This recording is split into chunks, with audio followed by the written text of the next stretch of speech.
If you want to hide offensive comment from your Instagram account, then open Instagram, tap on the profile icon, select more, select settings, then scroll down and go to comment controls.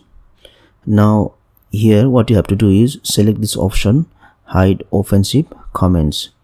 You can also manually enter the words which you want to filter. For that one, I'll enable this option, manual filter, and here I can enter the words which I want to filter.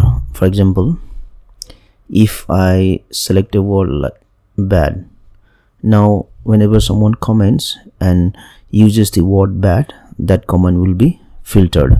If you want to add more words, what you do is simply put a comma and then keep on adding the words. So this is how you can filter your comments in Instagram. Thank you for watching this video. Please like and share this video if you found it helpful. Also click on the subscribe button and hit on the bell icon to get the notification of our latest videos for free.